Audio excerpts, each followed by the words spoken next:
रब इश्रह ली सदरी वयस्सिर ली अमरी वाहलुल उक़दतम मिन लिसानी यफ़क़हू क़ौली। अस्सलाम वालेकुम, डॉक्टर सनिया Bashir here, consultant diabetologist and CEO of diabetes टेलीकेयर। उम्मीद करती हूँ कि आप लोग खैर खैरियत से होंगे और यकीनन शुगर के साथ अपनी जिंदगी को, अपने रमज़ान को बेहतर से बेहतरीन बनाने की कोशिश कर रहे होंगे। आज हम जिक्र करेंगे रमज़ान में इफ्तारी में इस्तेमाल होने वाले 5 बेहतरीन फल जो कि शुगर के मरीज़ इस्तेमाल कर सकते हैं।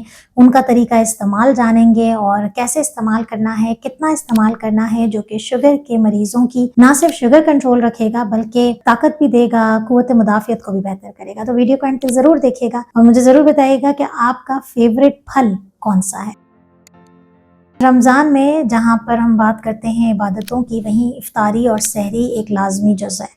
इफ्तारी में अमूमन जो है वो बहुत सारे लोग कुछ खाएं या ना खाएं, खजूर का इस्तेमाल या फलों का इस्तेमाल ज़रूर करते हैं। तो सबसे पहली बात तो यह है कि यस, आप फल इस्तेमाल कर सकते हैं, लेकिन एक टाइम पे एक दरमियानी फल जिसके अंदर कार्बोहाइड्रेट की मिकदार 15 ग्राम के बराबर होती है, रेशे समेत खाना है, इसका जूस नहीं निकालना। सबसे बेहतरीन फल जो अभी इस मौसम में पाकिस्तान समेत उन तमाम ममालिक में है जहाँ पर इस वक्त सर्दी और बहार का मौसम चल रहा है, वहाँ स्ट्रॉबेरीज जो हैं वो बहुत कॉमनली अवेलेबल है। तो स्ट्रॉबेरी एक ऐसा फल है जिसके अंदर विटामिन सी की मिकदार बहुत अच्छी है, जो शुगर के पेशेंट्स को क़ुव्वत मुदाफ़ियत देता है, उनकी इम्यूनिटी को बेहतर करता है, अगर कोई जख्म होता है तो उसको भरने में हेल्प करता है। स्ट्रॉबेरी जो है वो शुगर के मरीजों के लिए एक सुपर फूड का काम करती है। तो स्ट्रॉबेरी को खाने का तरीका यह है कि आप एक टाइम पे 4 मीडियम, छोटी वाली, बहुत बड़ी वाली स्ट्रॉबेरीज ना हो, मीडियम साइज स्ट्रॉबेरीज 4 इस्तेमाल कर सकते हैं अगर आपने खजूर इस्तेमाल नहीं की, या अगर आपने इफ्तारी में और कोई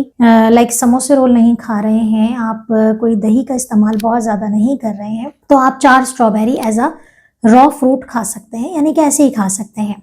लेकिन अगर आप बहुत सारी चीज़ें ज़ाहिर इफ्तारी में मिक्स कर रहे हैं तो फिर आप 2 स्ट्रॉबेरीज ऐड कर सकते हैं। और स्ट्रॉबेरी को खाने के मुख्तलिफ तरीके हैं, आप ऐसे भी खा सकते हैं, आप इसको चम्मच से मैश करके 2 चम्मच, अगर आप ग्रीक योगर्ट, अगर जिन लोगों को ग्रीक योगर्ट की रेसिपी नहीं पता, घर में बना सकते हैं, गाँव देहात शहर जहाँ भी हैं बना सकते हैं आप, हम ज़रूर आपसे रेसिपी शेयर करेंगे। तो ग्रीक योगर्ट में आप थोड़ा सा स्ट्रॉबेरी को मैश करके डाल लें तो ये बड़ा ज़बरदस्त, उसमें आप नट्स डाल लें, चिया सीड डाल लें तो ये बड़ा ज़बरदस्त स्ट्रॉबेरी जो है वो डेजर्ट बन जाता है। दूसरा फ्रूट जो शुगर के पेशेंट्स के लिए इस वक्त है वो अभी भी हमारे पास ऑरेंजेस मौजूद है, जैसे हम कीनू जो है वो अभी मौजूद है, एक मीडियम साइज का माल्टा जिसे हम कह रहे हैं। तो आपने बहुत सारा एक साथ नहीं खाना, इसका रस नहीं निकालना, आप एक इस्तेमाल कर सकते हैं, रेशे समेत इस्तेमाल करेंगे। तीसरी चीज जो इस वक्त मार्केट में मौजूद है वो है अमरूद। और अमरूद जो है वो एक ऐसा फल है जिसके अंदर बेइंतहा विटामिन सी है, पोटेशियम है, एक बेहतरीन फल है।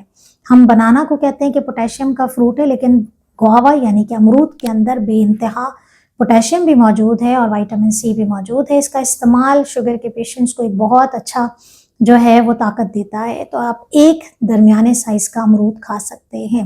चौथा फल जो इस वक्त हमारे पास मौजूद है वो है बेर। जी हाँ, बेर जो है वो भी शुगर के मरीज खा सकते हैं। निस्बतन ये मीठा फल है, लेकिन अगेन इसके लिए भी स्ट्रॉबेरी की तरह इंस्ट्रक्शन है कि आप अगर कुछ और नहीं खा रहे तो आप 4 बेर इफ्तारी में खा सकते हैं, लेकिन अगर आप सारी चीज़ें मिक्स कर रहे हैं तो 2 बेर आप आराम से खा सकते हैं, जो कि बराबर होता है तकरीबन आपके पास 8 ग्राम कार्बोहाइड्रेट के 2 बेर बराबर होते हैं। तो बेर का इस्तेमाल कर सकते हैं। Last but not the least हमारे पास सेब मौजूद है, और सेब जो है यकीनन इसके अंदर भी आपके पास विटामिन्स भी हैं, मिनरल्स भी हैं और न्यूट्रिशन का ख़जाना मौजूद है। एक दरमियाने साइज का एप्पल। फलों की बात होती है तो इन 5 फलों में से जो है वो आपने एक चूज करना और खाना है। वो तमाम लोग जो फलों की चाट बनाना चाहते हैं तो आप उनके पोर्शंस को डिवाइड कर लें, लाइक 1 पीस आप इसमें से, 2 पीस इसमें से, इस तरह से करके आप कस्टमाइज फलों की चाट बना सकते हैं। इसके अंदर आप चिया सीड ऐड कर लें, थोड़े से नट्स ऐड कर लें, तो ये जो आपकी फलों की चाट है ये बेहतरीन हो जाती है। इसमें कोई किस्म का सिरप, ऑरेंज जूस या क्रीम ऐड नहीं करेंगे। तो साथ ही मैंने आप लोगों को फलों की चाट की रेसिपी बता दी। आप लोग इफ्तार में क्या खाते हैं और कौन सा फल, मुझे ज़रूर बताइएगा। अपना बहुत ख्याल रखिएगा, दुआओं में याद रखें। अल्लाह हाफिज़।